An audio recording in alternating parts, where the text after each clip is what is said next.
বাইগান। আসসালামু আলাইকুম গাইস, কেমন আছেন সবাই? আশা করি অনেক ভালো আছেন। আজকে সকালে বেরিয়েছি কলেজে যাওয়ার জন্য। এমন সকালে বেরিয়েছি মনে হচ্ছে যে আজকে আমাদের মেট্রিক পরীক্ষা এমন লাগে আছে, কারণ আজকে আমাদের পরীক্ষা আছে, তার জন্য সকাল সকাল বেরিয়েছি পরীক্ষা দিতে। মেট্রিক পরীক্ষার কথা এই জন্য বললাম কারণ এটা রাস্তা দিয়ে গিয়ে মেট্রিক পরীক্ষা দিয়েছি। সুকচর এসআরলিতে আমাদের মেট্রিক পরীক্ষা হয়েছে, হায়ার সেকেন্ডারি ওইখানে দিয়েছি। তো এই জন্য লাগে আছে যে সকাল সকাল বেরিয়েছি যে মেট্রিক পরীক্ষা দিতে। তো গাইজ, আর একটা কথা, আপনাদের ভালোবাসার জন্য আজ আমার 6,000 ফলোয়ার্স হয়ে গেছে ফেসবুক পেজে। যদি আপনারা এরকম করে ভালোবাসেন আমাকে, তো আরও আপনাদের মাঝে ভালো ভালো ভিডিও নিয়ে আসার চেষ্টা করবো ইনশাআল্লাহ। তো আপনারা আমাকে এরকমভাবে ভালোবাসেন, সাপোর্ট করেন।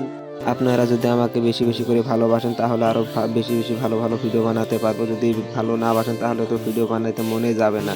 তার জন্য বলতেছি, আমাকে সাপোর্ট করুন গাইস। গাইস, আপনাদের ভালোবাসার কারণে একটা ইউটিউব চ্যানেল খুলেছি, ওইখানেও পাহাড়িয়া মল্লিক নাম আছে, আপনারা একটু সাপোর্ট করবেন গাইস। তো গাইস, আজকের ভিডিওটা এইটুকু। এখন আমি পরীক্ষায় বসবো, আজকে আমার পরীক্ষা। তো ভালো থাকবেন, সুস্থ থাকবেন। ভিডিওটা ভালো লাগলে শেয়ার করবেন।